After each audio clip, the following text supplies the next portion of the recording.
মূসা আলাইহিস সালাতু ওয়াস সালাম মৃত্যুর সময় যখন আসলো, হাদিসের মধ্যে আসছে, এটা বানানো কোনো হাদিস নয়, জয়ীফ হাদিস নয়, দুর্বল হাদিস নয়, মওযু হাদিসও নয়, সহিহ হাদিস। আমার পকেট থেকে বের করে বানিয়ে বলছি না, আল্লাহর নবী বিশ্বনবী রাহমাতুল লিল আলামিন বলেন, যখন মূসা আলাইহিস সালাতু ওয়াস সালামের মৃত্যুর সময় আসলো, মালাকুল মউত আসলেন। মালাকুল মউত এসে সালাম দিলেন, বললেন, আনা মালাকুল মউত, আমি হলাম মৃত্যুর ফেরেশতা। মূসা আলাইহিস সালাতু ওয়াস সালাম শুনে সাথে সাথেই মালাকুল মউতের চেহারার মধ্যে একটা থাপ্পড় মারলেন, রাগে একটা থাপ্পড় মারলেন। থাপ্পড় মারার সাথে সাথে মালাকুল মউত মৃত্যুর ফেরেশতার চোখ বের হয়ে এসেছে। থাপ্পড়টা আসতে না জোরে, শুধু জোরে না, অনেক জোরে। আমরা অনেক সময় বলি থাপ্পড় দিয়ে দাঁত ফেলে দেব, কি বলে ঠিক না? কিন্তু দাঁত থাপ্পড় দিয়ে কেউ দাঁত ফেলে দিয়েছে এত শক্তি মানুষের হাত শরীরে আছে নাকি? কথার কথা আমরা বলি, ঠিক কিনা? এবার লক্ষ্য করেন, কিন্তু মূসা আলাইহিস সালাতু ওয়াস সালাম এত জোরে একটা থাপ্পড় দিলেন, এমন একটা থাপ্পড় দিলেন, থাপ্পড়ের ছুটে মালাকুল মউতের চেহারা, মালাকুল মউতের চেহারা থেকে চোখ উপড়ে পড়েছে, চোখ বের হয়ে পড়েছে। এবার মালাকুল মউত দৌড়ে আল্লাহর কাছে চলে গেলেন। আল্লাহর কাছে গিয়ে বলেন, আয় আল্লাহ, তুমি কার কাছে পাঠালে? তোমার বান্দা তো তোমার কাছে আসতে চায় না। আল্লাহ পাক মালাকুল মউতের চোখ ঠিক করে দিলেন। আল্লাহ পাক ডাক দেয়া বলেন, মালাকুল মউত যাও, আমি আমার নবী মূসা নবীর কাছে যাও। মূসা নবীর কাছে গিয়ে বলো তার হাত যেন ষাঁড়ের উপরে রাখে, তার হাত যেন একটা ষাঁড়ের উপরে রাখে। ষাঁড়ের পিঠের উপরে রাখার পরে তার হাতের নিচে যতগুলো পশম পড়বে, প্রত্যেকটা পশমের বিনিময় আমি আল্লাহ তাকে হায়াত দিব। যদি সে হায়াত চায় তাহলে এত বছর বাঁচতে পারবে, ঠিক কিনা? এই যুবক ভাইরা, তোমরা দাঁড়িয়ে আছো কেন? আসো বাবা, এই ভাইরা আসো। যুবক ভাইরা, তোমরা যারা দাঁড়িয়ে আছো ঢুকে পড়ো, খুব তাড়াতাড়ি আসো। আশেপাশে যারা দাঁড়িয়ে আছেন, এটা রহমতের সামিয়ানা, এটার নিচে বসলে লাভ, গুনাহ মাপের ঘোষণা আছে। বলেন আলহামদুলিল্লাহ। যারা দাঁড়িয়ে আছেন বসে যান, আসেন আসেন আসেন। গুরুত্বপূর্ণ আলোচনা করতেছি, এখানে গল্প গুজব করে সময় নষ্ট করার সুযোগ নেই। আমার সময় খুবই কম, অল্প সময় নিয়ে বসেছি, তাড়াতাড়ি আসুন। মাশাআল্লাহ। যুবক ভাই পিছনে যারা আছেন, বাবা আসো, হতে পারে তোমার জীবনের সর্বশেষ মাহফিল, ঠিক কিনা? মাশাআল্লাহ, অনেক জমে গিয়েছে, আরো আসবে ইনশাআল্লাহ। আমার এই পাশে বসেন, আসেন, ভিতরে বসে যান। মাশাআল্লাহ মাশাআল্লাহ, বলেন আলহামদুলিল্লাহ। একটা জোরে তাকবীর দেন তো, লিল্লাহি তাকবীর। হয় না, এই আওয়াজ দিলে কেমনে হয়? আমি নাম্বার দিব, আওয়াজ দিলে পারবেন ইনশাআল্লাহ? হ্যাঁ, কত চান? 100 নাম্বার নিতে চান? কি বলেন? রাজি রাজি? এবার আল্লাহু আকবার, জোরে জোরে আল্লাহু আকবার। হয় না, এই জোরে আওয়াজ দিলে হবে না, আরো জোরে চিৎকার দিয়ে বলতে হবে আল্লাহু আকবার।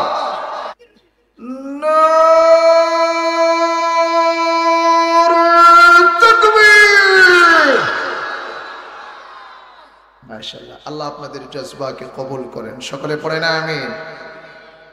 আমি যে কথা বলছিলাম, মালাকুল মউত এসে মূসা নবীকে প্রস্তাব দিলেন, পিঠের উপরে হাত রাখলে সে হাতের নিচে যতগুলো পশম পড়বে ততগুলো পশমের বিনিময়ে 1 বছর করে হায়াত দেওয়া হবে, ঠিক কিনা? এবার আসুন, মূসা আলাইহিস সালাতু ওয়াস সালাম জিজ্ঞাসা করলেন উল্টা, ও মালাকুল মউত, আমি এত বছর হায়াত পাবো, এটা খুশির ব্যাপার, তবে আমার প্রশ্ন হলো এর উপরে আমাকে কি করতে হবে? এবার মালাকুল মউত বললেন, ওগো নবী মূসা, এরপরেও আপনাকে যেতেই হবে। মুসা আলাইহিস সালাতু ওয়াস সালাম ডাক দিয়ে বললেন, হ্যাঁ যদি যেতেই হয় তাহলে আমি এখনই প্রস্তুত আছি। সুবহানাল্লাহ।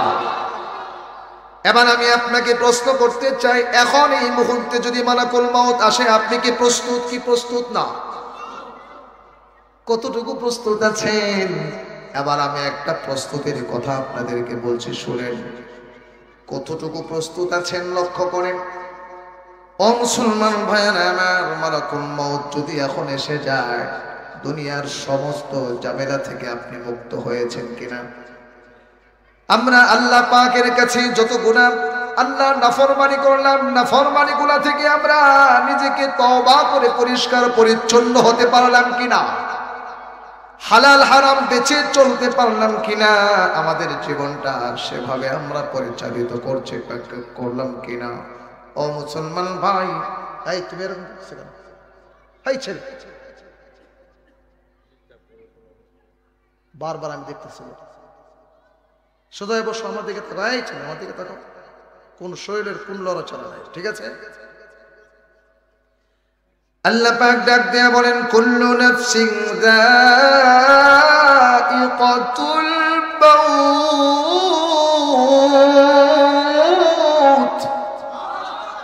ওয়া ইন্নামা তুওয়াফাউনা উজুরাকুম ইয়াওমাল কিয়ামাহ। আল্লাহ বলেন, প্রত্যেকটা প্রাণীকেই মৃত্যুর স্বাদ গ্রহণ করতে হবে, অতঃপর তাদেরকে দেওয়া হবে কিয়ামতের ময়দানে, তাদের প্রতিদান দেওয়া হবে। ও মুসলমান ভাইয়ারা আমার, এবার খেয়াল করেন আল্লাহ পাক কি বলেন দেখেন, ফামান যুহজিহা আনিন নার ওয়া উদখিলাল জান্নাতা ফাকাদ ফাজ।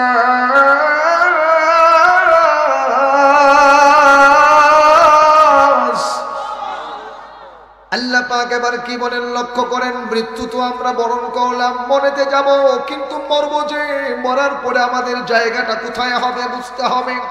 ও মুসলমান ভাই আমার, মৃত্যুর পর আমার জায়গাটা আমার জান্নাতে হবে নাকি জাহান্নামে হবে? এবার লক্ষ্য করেন ও মুসলমান ভাইরা আমার, যেই মানুষটা সফল কাম হয় এই মানুষটা জান্নাতে প্রবেশ করে। আল্লাহ পাক ডাক দেয়া বলেন, ফামান যুহজিহা আনিন নার, যাকে জাহান্নাম থেকে মুক্ত করা হলো, জাহান্নাম থেকে দূরে সরানো হয়েছে, আল্লাহ পাক বলেন অতঃপর উদখিলাল জান্নাতা, এরপরে যাকে জাহান্নামে জান্নাতে প্রবেশ করানো হলো, ফাকাদ ফাজ, আল্লাহ বলেন সেই সফল কাম হয়ে গেল। সুবহানাল্লাহ। ও মুসলমান ভাইরা আমার, আজকে কিন্তু আমরা সফলতার মাপকাঠি আমরা বানালাম দুনিয়ার ধন সম্পদ, ঠিক কিনা? সফলতার মাপকাঠি আমরা বানালাম দুনিয়ার সফলতা। ও মুসলমান ভাইরা আমার, আমরা কিন্তু দুনিয়ার সফলতা মনে করি যে আমি লক্ষ লক্ষ কোটি কোটি টাকার মালিক হয়ে গেলে মনে হয় সফল কাম হয়ে গেলাম, মেল ফ্যাক্টরি ইন্ডাস্ট্রিজের মালিক হয়ে গেলে সফল কাম হয়ে গেলাম, আমার সন্তান 4টা 5টা সন্তান, এই সন্তানগুলোকে যদি সরকারি চাকরিতে ঢুকিয়ে যেতে পারি তখনই মনে হয় আমি সফল কাম হয়ে গেলাম। কিন্তু আল্লাহ পাক সফলতার মাপকাঠি কিন্তু এটা করেন নাই। আল্লাহ বললেন, ফামান যুহজিহা আনিন নার, যে জাহান্নাম থেকে মুক্ত হয়ে গেল, ওয়া উদখিলাল জান্নাতা, যাকে জান্নাতে প্রবেশ করানো হলো, ফাকাদ ফাজ, আল্লাহ বলেন সেই সফল কাম হয়ে গেল। ও মুসলমান ভাইরা আমার, আমরা কিন্তু সফলতার মাপকাঠি শুধুমাত্র দুনিয়ার সফলতাই আমরা মনে করি। আখিরাতের সফলতা আসল হলো, আখিরাতের সফলতাই হলো আসল সফলতা, দুনিয়ার সফলতা আসল সফলতা নয়। উদাহরণ পেশ করছি, খেয়াল করেন। সময় আলহামদুলিল্লাহ আরো 20 মিনিট সময় আছে, অসুবিধা আছে আপনাদের? কি বলেন, কষ্ট হচ্ছে নাকি? প্রধান বক্তা আসবেন ইনশাআল্লাহ, আলোচনা রাখবেন, একটা তাকবীর দেন তো, চিৎকার দিয়ে লিল্লাহি তাকবীর। এবার মুসলমান ভাইরা আমার লক্ষ্য করেন, যে কথা বলছিলাম দুনিয়ার সফলতা আসল সফলতা নয়, আখিরাতের সফলতা হলো আসল সফলতা।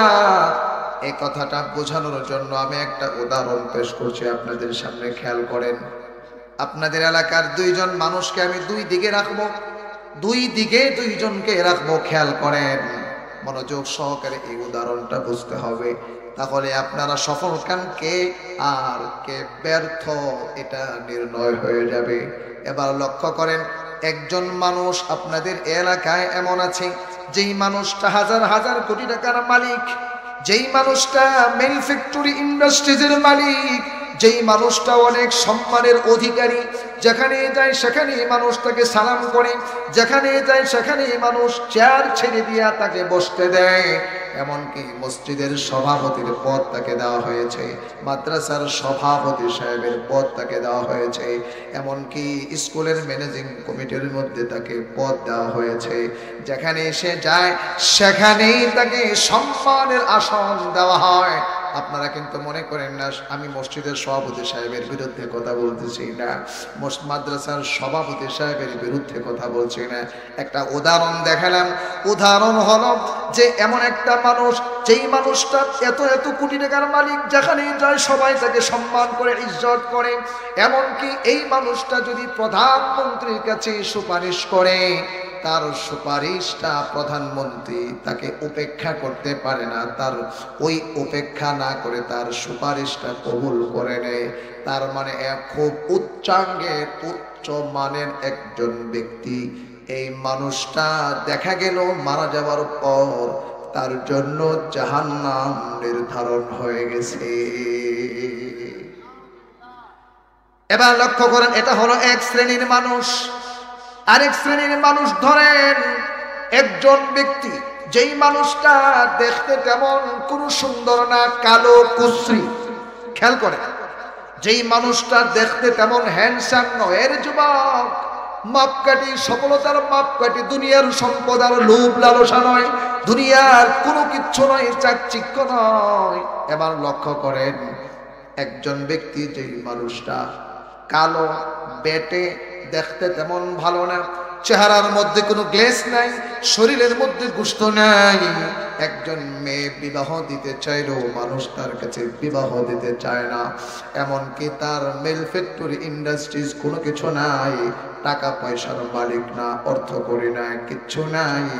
এই মানুষটা কারো কাছে সুপারিশ করলে তাকে কেউ সুপারিশ কবুল করেও না, এমনকি তাকে কোনো সম্মানের চেয়ারও দেয় না। ও মুসলমান ভাই, দেখা গেল এই মানুষটা মারা যাওয়ার পর আল্লাহর পক্ষ থেকে তার জন্য ফায়সালা হয়েছে জান্নাত। এবার আমি দুইজন মানুষকে আপনারা দুই দিকে রেখেছেন, আমার দিকে তাকান, তাকান, তাকান, তাকান। সময় খুব কম, অল্প সময়, এই কথাটা অন্তরে বসান। এবার লক্ষ্য করেন, এই দুইজন মানুষ দুই দিকে আমরা বসালাম।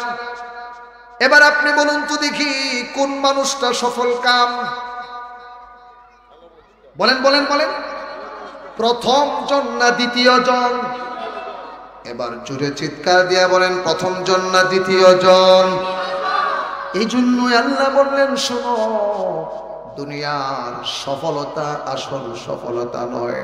ফামান যুহজিহা আনিন নার,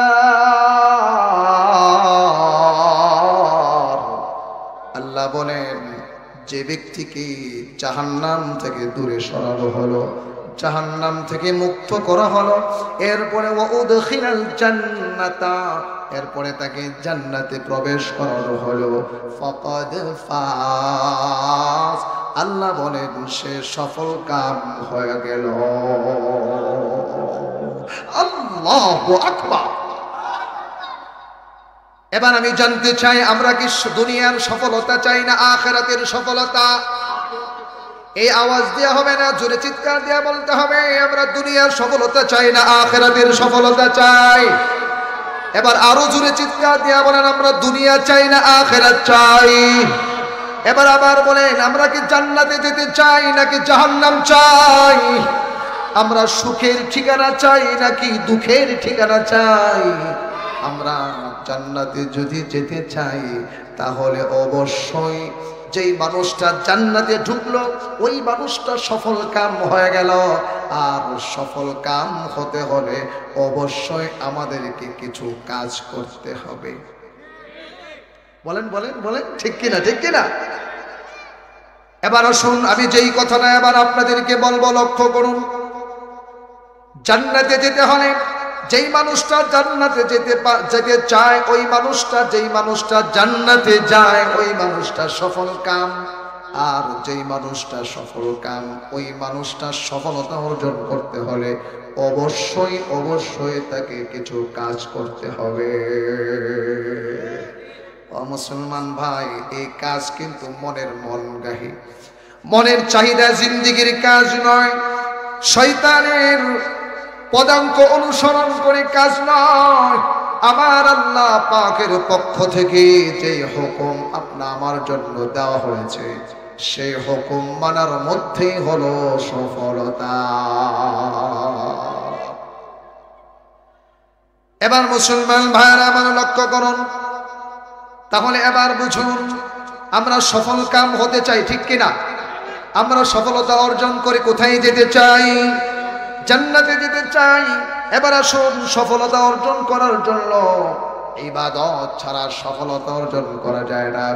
ইবাদতের মধ্যে সর্বপ্রথম ইবাদতের নাম হলো নামাজ, ঠিক কিনা ঠিক কিনা? আজকের এই মাহফিলটা আয়েশা সিদ্দিকা রাদিয়াল্লাহু তাআলা আনহা জামে মসজিদ প্রস্তাবিত এর উদ্যোগে আজকের এই মাহফিল। আমরা মসজিদ প্রতিষ্ঠা করব, এই মসজিদের সাথে আমাদের সম্পর্ক রাখার দরকার আছে না নাই? ও মুসলমান ভাইরা আমার লক্ষ্য করেন, আজকে আমাদের সমাজ নামাজ থেকে এত দূরে এত দূরে। আজকে আমাদের সমাজে গত কয়েক বছর আগে মাসিক আদর্শ নারী মাসিক একটা পত্রিকা, তার মধ্যে জরিপে এসেছে বাংলাদেশের মাত্র 8% মানুষ হলো 5 ওয়াক্ত নামাজি। কত পার্সেন্ট? আর বাকি 92%, আর বাকি 92%-এর মধ্যে 5 ওয়াক্ত নামাজি নাই। কেউ কেউ আছে মাঝে মাঝে নামাজি, কেউ কেউ আছে এমন সাপ্তাহিক নামাজি, কেউ আছে বাৎসরিক নামাজি, কেউ আছে আবার রাজনৈতিক নামাজি, ঠিক কিনা ঠিক কিনা? এবার মুসলমান ভাইরা আবার লক্ষ্য করেন, এবার মুসলমান ভাইরা আবার লক্ষ্য করেন, তাহলে নামাজ ছাড়া জান্নাতে যাওয়া, তার মানে নামাজ ছাড়া সফলতা অর্জন করা যায়, আর নামাজ ছাড়া তাহলে জান্নাতেও যাওয়া যাবে না। এবার মুসলমান ভাইরা আমার লক্ষ্য করেন নামাজের কত গুরুত্ব। আল্লাহ নবী বিশ্ব নবী রাহমাতুল লিল আলামিন বলেন, আল কুফরু বাইনাল আবদ, আল ফারকু বাইনাল আবদি ওয়াল কুফরি তারকুস সালাত। মুসলমান আর কাফেরের মধ্যে পার্থক্য হলো নামাজ। আল্লাহ নবী বলেন, মান তারাকা সালাতা মুতাআম্মিদান ফাকাদ কাফারা। যে ব্যক্তি ইচ্ছাকৃতভাবে নামাজ ছেড়ে দেয় সে কুফরি করলো। কি করলো? এবার শুন মুসলমান ভাইরা আমার, নামাজ কিন্তু কোনো অবস্থাতেই মাপ নাই, কোনো অবস্থাতেই নামাজ মাপ নাই। নামাজ এত বড় গুরুত্বপূর্ণ ইবাদত, কোনো অবস্থাতেই নামাজ মাপ নাই। মুসলমান ভাইরা আমার, গুরুত্ব বোঝানোর জন্য কথাগুলো বলছি, লক্ষ্য করুন। একজন গর্ভবতী মা, প্রসব ব্যথা শুরু হলো, পর্দার আড়ালের মা বোন যাদের কানে আমার আওয়াজ যাচ্ছে আমি আপনাদেরকে লক্ষ্য করে বলছি, লক্ষ্য করুন। পর্দার আড়ালের মা বোন, আপনার প্রসব ব্যথা শুরু হলো। মানুষের জীবনের সবচাইতে কঠিন, মহিলাদের জন্য কঠিন মুহূর্ত হলো প্রসব ব্যথা শুরু হওয়ার পর, ঠিক কিনা? জীবন মরণের সন্ধিক্ষণে মানুষ চলে যায়। সেই মুহূর্তে ইসলামের বিধান হলো, এখনো সন্তান প্রসব হয় নাই, প্রসব ব্যথা চলছে, নামাজের সময় হয়ে গেলে ওযু করবে, ওযু যদি না করতে পারে তায়াম্মুম করবে, এরপরে সে দাঁড়িয়ে নামাজ পড়তে না পারলে বসে নামাজ পড়বে, বসেও যদি নামাজ পড়তে না পারে তাকে শোয়া দিবে, শুয়ে শুয়ে সে ইশারায় নামাজ পড়বে, এরপরেও নামাজ মাপ নাই। এবার আপনারা লক্ষ্য করেন, কোন একটা জাহাজ যদি সমুদ্রের মধ্যে ডুবে যায়, জাহাজের আরোহীরা সাথে কিনারায় আসার জন্য চেষ্টা করছে, ওই মুহূর্তে দেখা যায় আসরের নামাজের টাইম চলে যাচ্ছে, সূর্যটা ডুবি ডুবি অবস্থা। এবার সেই মুহূর্তে ইসলামের বিধান হলো, জীবন সন্ধিক্ষণে চলছে, এই মুহূর্তেও তুমি ইশারায় নামাজ পড়ে নিবে, এরপরেও নামাজ কাজা করা তোমার জন্য জায়েজ নেই, ওই অবস্থায়ও নামাজ মাপ নাই।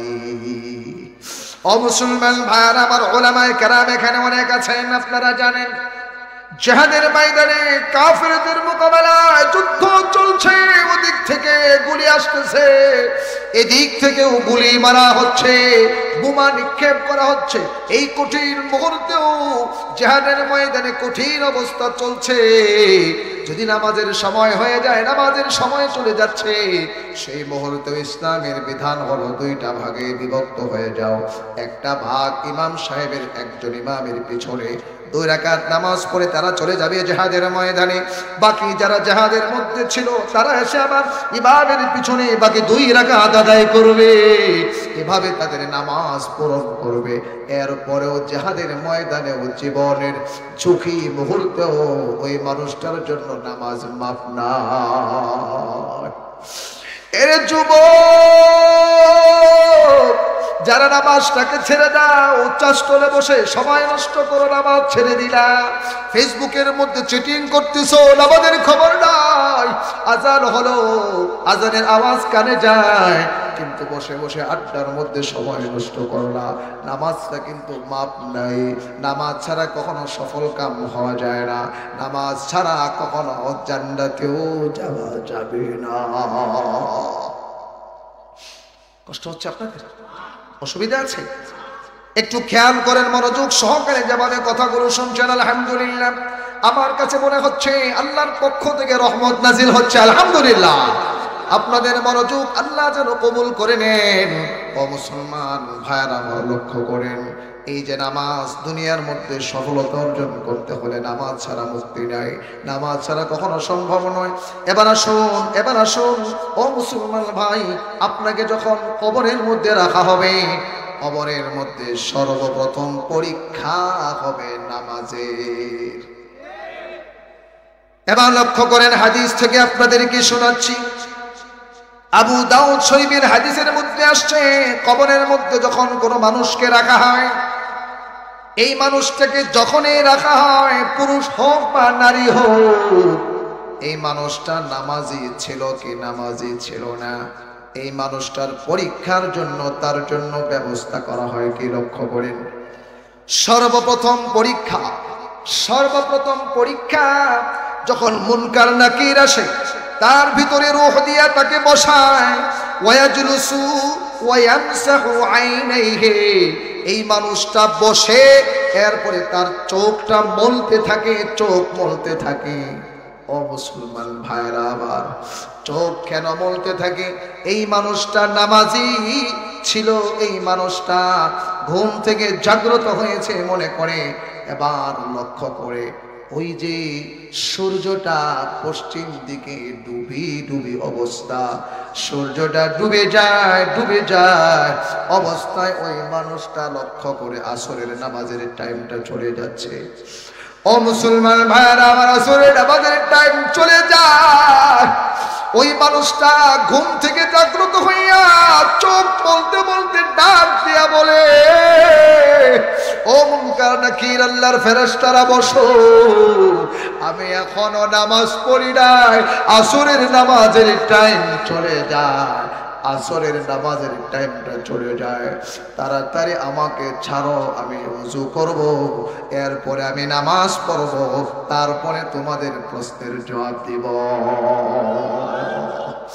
ও মুসলমান ভাইরা আমার, সেই মুহূর্তে মুনকার নাকির ডাক দিয়ে বলে, রে আল্লাহর বান্দা, এটা দুনিয়ার জগৎ নয়, এটা আখিরাতের জগৎ, এটা কবরের জগৎ, তুমি দুনিয়ার মধ্যে নও, তুমি মৃত্যুবরণ করেছো, এসেছো কবরের মধ্যে। কবরের মধ্যে সর্বপ্রথম তোমার জন্য পরীক্ষা ছিল, তুমি নামাজি ছিলে কি নামাজি ছিলে না। এবার তুমি আল্লাহর প্রথম পরীক্ষায় তুমি পাশ করে ফেলেছো। নারে তাকবীর।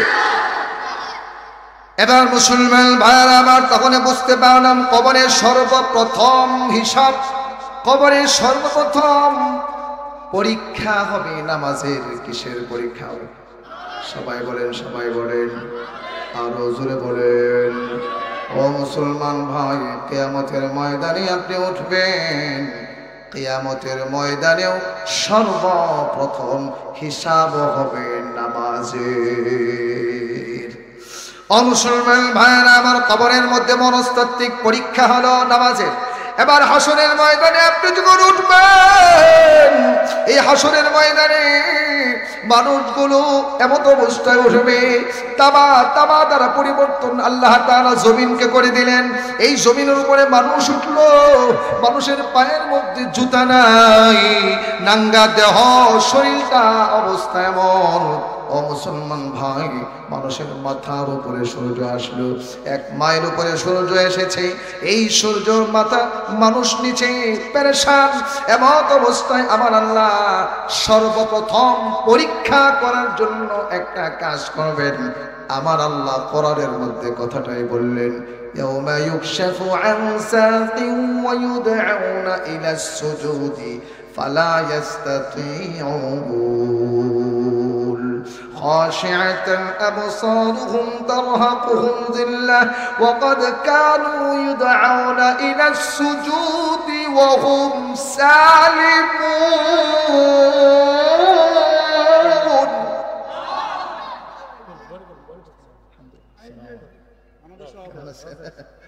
আলহামদুলিল্লাহ, আমার অনেক পুরাতন মানুষ তো পড়েছে। নারায়ে তাকবীর।